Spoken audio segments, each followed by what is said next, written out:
ماشاءاللہ قرآن مجید کی جو آیت مجیدہ سورہ حشر کی مشہور آیت، میرا عنوان اشرا ہے ما آتاکم الرسول فخذوہ۔ اس میں آج مجھے عرض کرنا ہے، بہت قابل فکر مسائل ہیں آپ کے تعاون سے اور سلامت کے ہمارے چودھری مسافر ہوں اسے اپنے خاندہ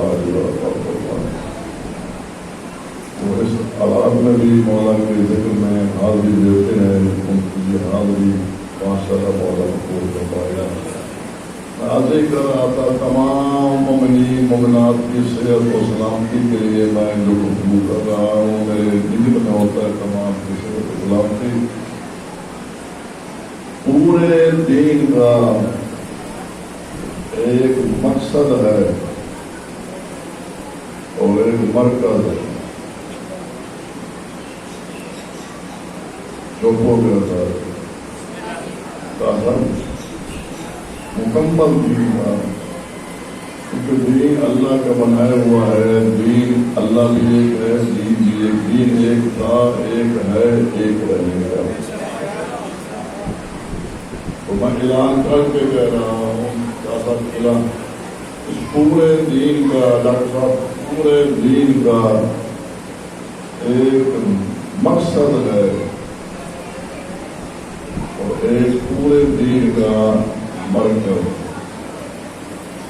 مقصد ہے توحید،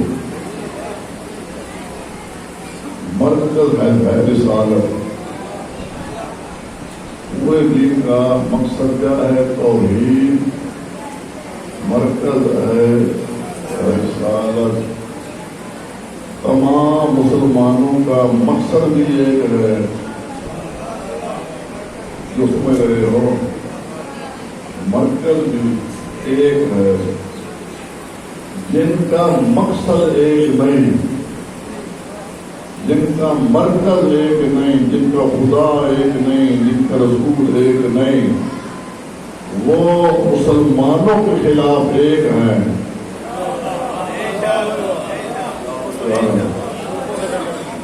جن کا ذاتی مقصد ایک نہیں، مرکز ایک نہیں، جن کا خدا ایک نہیں، یہود و نصارا جن کا خدا ایک نہیں، جن کا نبی رسول ایک نہیں، وہ مسلمانوں کے خلاف اکٹھے ہیں۔ جن کا مقصد بھی ایک ہو، جن کا مرکز بھی ایک ہو، جن کا خدا بھی ایک ہو، رسول بھی ایک ہو، کیا وہ آپس میں اکٹھے نہیں ہو سکتے؟ مسلمانوں اپنے مرکز پہ جمع ہو جاؤ۔ مرکز تو صاحب کا ایک ہے، اس مرکز پہ اکٹھے ہو جاؤ اور مرکز کی حیثیت جو قرآن پیش کر رہا ہے، جب اپنے مرکز پہ اکٹھے ہوگے تو ما آتاکم الرسول، جو کچھ تمہیں رسول دے،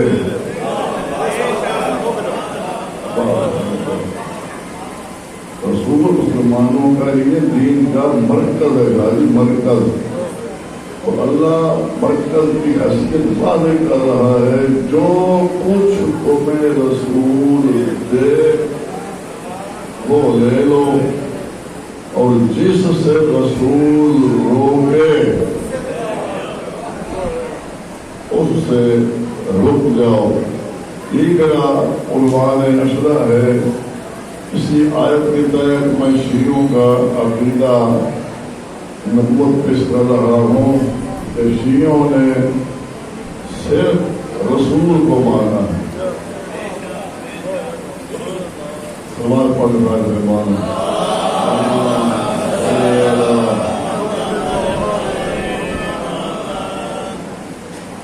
آپ کے حضرت کے بڑی بات مشکل ہے، تھوڑی دیر کے لیے انشاءاللہ یہ مشکل حل ہو جائے گی۔ میں پھر کہہ رہا تھا کہ شیعوں کا نظریہ جو ہے نبوت ہے، میں تشیع کا پیش کر رہا ہوں کہ شیعوں نے صرف اور صرف ماشاءاللہ رسول کو رسول کے علاوہ ہم نے کسی کو ماننا ہی نہیں، چاہے خاموش نہ ہو یا بولتے رہو، من بار بار یہ کہتے رہنا ہے، شیعوں نے سوائے نبی کے رسول کے کسی کو نہیں مانا۔ ماننے کے اتنے پکے ہیں، اللہ کو اس لیے مانا کہ رسول نے کہا۔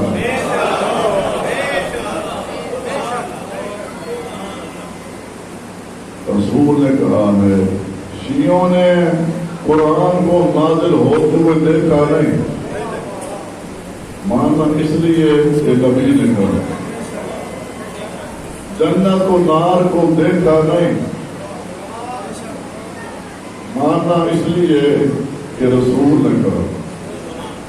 رسول نے کہا، سوائے رسول کے ہم نے کسی کو نہیں مانا۔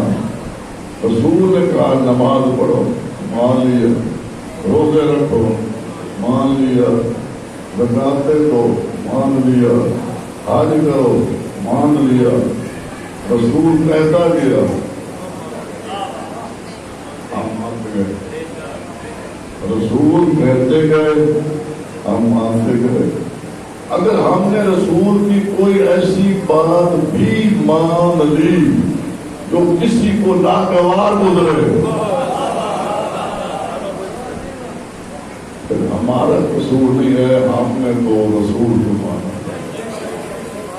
ہم نے رسول کو شاہ سے بڑا کتنا مانا ہے، اگر رسول نے کسی کو زندگی میں قریب کیا، ہم نے آج تک اسے قریب سمجھا۔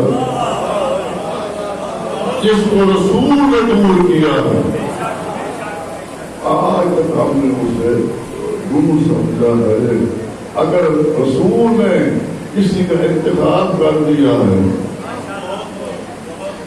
ہم نے رسول کے انتخاب پر کسی الیکشن کو مانا ہی نہیں، صرف ہم نے رسول کو مانا ہے۔ اور پھر میں بڑا حیران ہوتا ہوں الاسلام پر، اس آیت کو پڑھتے بھی ہیں، حفظ بھی کرتے، ما آتاکم الرسول، جو رسول دے وہ لے لو۔ درخت آج آپ آئے ماشاءاللہ اور آپ کو ضرور ہے، میں آپ کے بہت دن آج اللہ کہہ رہا ہوں، میں حیران ہوں مسلمان بھائیوں پر اس آیت کو شاعری پڑھتے بھی ہیں، ملتا پڑھتے بھی ہیں، حفظ بھی کرتے ہیں، اور پھر یہ کہتے ہیں ہمیں قرآن کا بھی آپ ساتھ نہیں دے رہے۔ اس آیت کو جو کچھ تمہیں رسول دے، جو رسول دے وہ لے لو، جس سے رسول روکے رک جاؤ۔ یا تو اس آیت کو قرآن سے کر دیتے نہ کھارے، پھر مسلمان رہتے۔ جب آیت موجود ہے، آیت پڑھتے بھی ہیں، اس کو حفظ بھی کرتے ہیں، پھر اس منہ سے کہہ دیا جاتا ہے ہمیں صرف قرآن کافی۔ اگر قرآن کافی ہوتا، اللہ کہتا ما آتاکم القرآن، جو کچھ تمہیں قرآن دے تو لے لو، بلکہ قرآن کہتے جو رسول دے۔ اور دنیا جاتی ہے محترم قرآن کے پاس، قرآن بھیجتا ہے رسول کے پاس۔ اب دنیا کی بات مانیں یا ہم قرآن کی بات مانیں؟ جب قرآن کہہ رہا ہے جو رسول دے وہ لے لو، اور پھر یہ ہے اس آیت سے قرآن واضح کر رہا ہے کہ صرف رسول کی ذات کو نہ مانو، صرف ذات رسول کو نہ مانو، ذات کو بھی مانو، ان کی بات کو بھی مانو۔ جو دے وہ رسول کی بات ہے نہیں، وہ رسول دے گا رسول کی بات ہے۔ جو کچھ تمہیں رسول دے وہ لے لو، یعنی صرف رسول کی ذات تک نہ رہو، رسول کی بات کو بھی مانو۔ اگر ذات کا ماننا کافی ہوتا میں دس پیش کر رہا ہوں، آپ سب چاہے خاموش رہے. اگر صرف ذات کا ماننا کافی ہوتا شیطان لعنتی نہ مانتا. شیطان کا جرم کیا تھا؟ شیطان کا قصور کیا تھا؟ شیطان کا جرم صرف یہی تھا، اس نے اللہ کی ذات کو مانا ہے، بات کو نہیں. اللہ کی ذات کو مانا ہے، بات کو نہیں مانا. تو جو ذات کو مانے بات کو نہ مانے وہ شیطان ہے، مسلمان نہیں ہے. اللہ کی ذات کو بھی مانے، اللہ کی بات کو بھی مانے، نبی کی ذات کو بھی مانے، نبی کی بات کو بھی. بلکہ میں تو یہاں تک کہتا ہوں کہ مسلمان اسے کہتے ہیں جو اصحاب کی ذات کو بھی مانے، اصحاب کی بات کو بھی مانے. تو میں ایک سیاسی ایک بات نہ پیش کر دوں. مسلمانوں کے دوسرے خلیفے نماز پڑھ کے اللہ کی بارگاہ میں دعا کرتے تھے ہر روز، ما من موذلۃ ولیس لها ابو الحسن. میرے اللہ میری زندگی میں وہ دن نہ آئے جب کوئی مشکل پیش آئے حل کرنے کے لیے علی نہ ہو.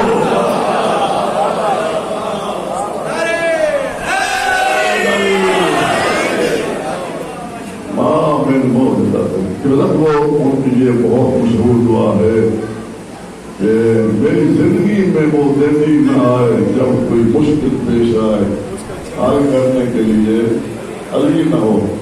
میں اس جملے پر بڑا غور کیا.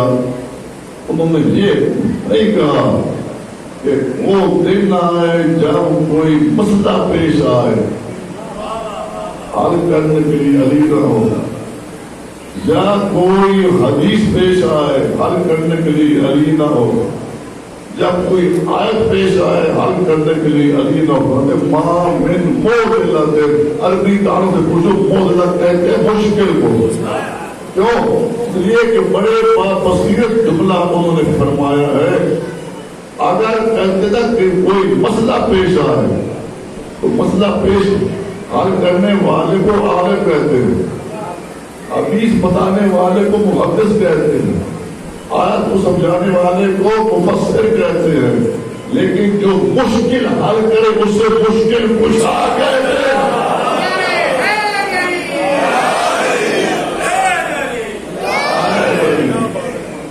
جو مشکل حل کرے اس سے مشکل کشا کہتے ہیں. اس صحابیت کی دھلی ہوئی زبان علی کو مشکل کشا مان چکی ہے. تو مسلمان وہ ہے جو اصحاب کی ذات کو بھی مانے، اصحاب کی بات کو بھی مانے. جب میں اعلان بار بار کر رہا ہوں کہ جو اللہ کی ذات کو بھی مانے، اللہ کی بات کو بھی مانے. مسلمان وہ جو نبی کی ذات کو بھی مانے، نبی کی بات کو بھی مانے. تو محمد رسول اللہ کہنا جب مسلمان وہ ہے جو نبی کی ذات کو بھی مانے، نبی کی بات کو بھی مانے، تو دنیا کان کھول کے سن لے کہ محمد رسول اللہ کہنا نبی کی ذات پر ایمان ہے، علی ولی اللہ کہنا نبی کی بات پر ایمان ہے.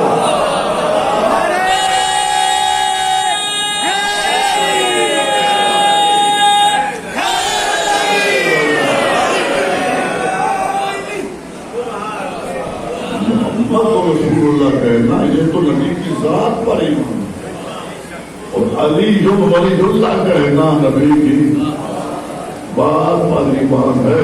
تو جو ذات کو مانے بات کو نہ مانے وہ شیطان ہے. مسلمان جو رسول دے کتنی تب اس میں وضاحت ہے، جو میرا رسول دے وہ دے دو. تو ثابت ہوا کہ اکیلا قرآن کافی نہیں ہے. اور مجھے میرے ذہن میں وہ تاریخ کے جملے ہیں. اگر قرآن کافی ہوتا، اگر کہہ رہا ہوں سارے اگر قرآن کافی ہوتا احد کی پہاڑیوں پر نبی اپنے ساتھ صرف قرآن کو لے کے جاتا. یہ ٹھنڈ اچھی نہیں ہے نا، وہ دھوپ بھی اچھی نہیں کہ آپ سوچتے تھے آپ ٹھنڈے ہو رہے ہیں. میں پھر کہہ رہا ہوں کہ اگر قرآن کافی ہوتا تو احد کی پہاڑیوں پر نبی اپنے ساتھ صرف اکیلے قرآن کو لے کے جاتا. اگر قرآن کافی ہوتا خیبر میں مذہب کے مقابلے پر نبی صرف قرآن کو لے کے جاتا. اگر قرآن کافی ہوتا خندق میں عمر بن عبد الود کے مقابلے میں نبی صرف قرآن کو لے کے جاتا. اور جو جان رہے ہو اگر قرآن کافی ہوتا شب ہجرت اپنے بستر پہ سارے آپ علی سے واقع رہے. میں پیش کر رہا ہوں شاہ صاحب اگر قرآن کافی ہوتا تو پھر ہجرت کی رات نبی اپنے بستر پہ صرف قرآن کو رکھ کے جاتا. اگر قرآن کافی ہوتا میدان مباہلہ میں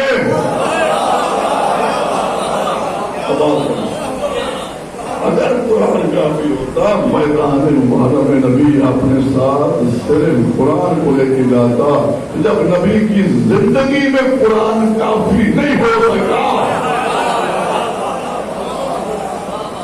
نبی کے جانے کے 1400 سال بعد قرآن کافی کیسے ہو جائے گا؟ تو قرآن کہہ رہا ہے جو رسول دے وہ لے لو. اچھا آپ سارے ماشاءاللہ قرآن پڑھتے رہتے ہیں، ترجمہ بھی آپ پڑھتے ہوں گے. کسی نے آج تک اس قرآن میں یہ دیکھا ہے جو ترجمہ پڑھتے ہیں اللہ نے کہا ہو جو رسول دے وہ لے لو، جو مانگے وہ نہ دو. ہاتھ دو گے پھر میں جملہ بہت عظیم کہہ بیٹھا ہوں. جو قرآن پڑھتے ہیں میں کہہ رہا ہوں چاہے سنی بھائی اور شیعہ ہو، یہ تو قرآن کہہ رہا ہے شاہ جی کہ جو رسول دے وہ لے لو. کہ آج تک کسی سنی شیعہ بھائی جو بندے نے یہ بھی پڑھا ہے کہ جو رسول مانگے وہ نہ دو. مطلق حکم ہے جو دے وہ لے لو، جو مانگے وہ دے دو. عجیب بات ہے جو رسول نے مانگا ہے وہ دیا نہیں.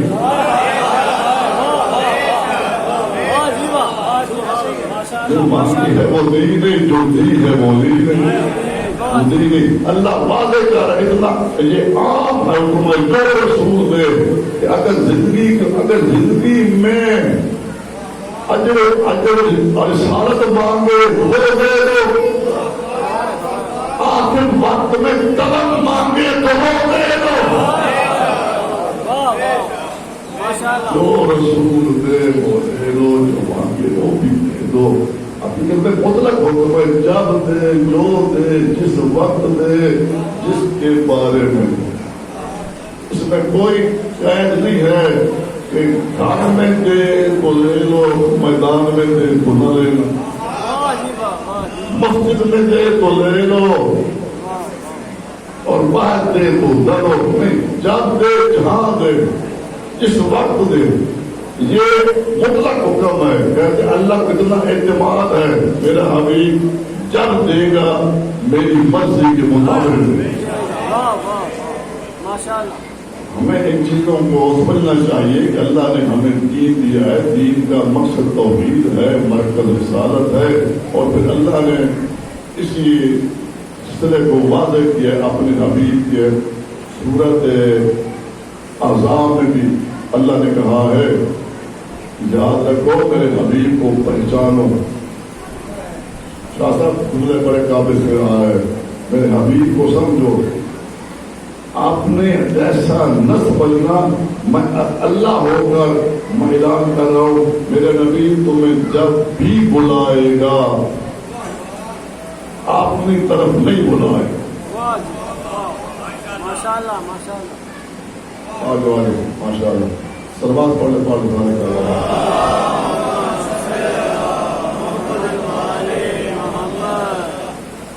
بات میں اب شروع کر رہا ہوں. اللہ سمجھا رہا ہے کہ میرے نبی کو سارے مسلمان مانو اور سمجھو کہ میرے نبی کا مقام کیا ہے. اور میں اللہ ضمانت دے رہا ہوں میرا نبی تمہیں جب بھی بلائے گا اپنی طرف نہیں بلائے گا. وَدَاعِيًا إِلَى اللَّهِ بِإِذْنِهِ لوگوں کو اپنے رب کی طرف دعوت دے گا. یہ میرے حبیب کی واحد علامت ہے, پہچان ہے کہ میرا حبیب اپنے لیے اپنی طرف سے نہیں بلاتا, جب بھی بلائے گا وَدَاعِيًا إِلَى اللَّهِ اللہ کی طرف سے لوگوں کو دعوت دے گا.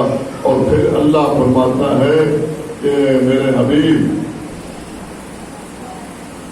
اللہ نے بار بار امت کو سمجھایا ہے, فرمایا ہے میرے حبیب تم ان سے دعوت دو الی سبیل ربک, ادعو الی سبیل ربک اپنے رب کے راستے کی طرف.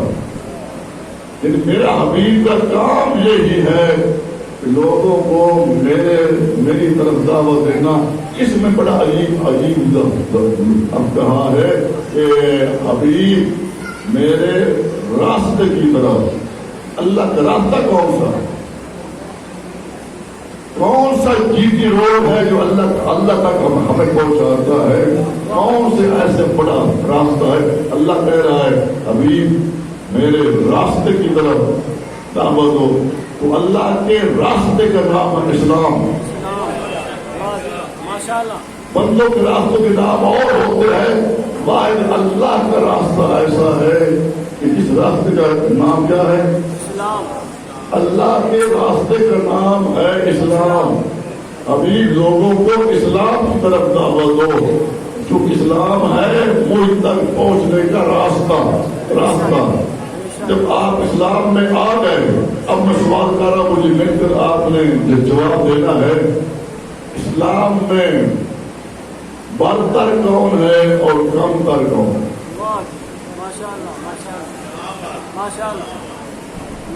تو بات تھوڑی سی مشکل باتیں بھی آ گئی ہے تو آپ نے تھوڑا سا ساتھ دینا. آسان باتوں پہ داد دینا کمال نہیں ہوتا. پھر ان باتوں پر آپ غور فرمائیں. میں عرض کر رہا ہوں جب اللہ کہہ رہا ہے حبیب آپ میرے اپنے رب کے راستے کی طرف ایک کو بلا دعوت دے, اور اللہ کے راستے کا نام میرا صاحب کیا ہے؟ اسلام ہے.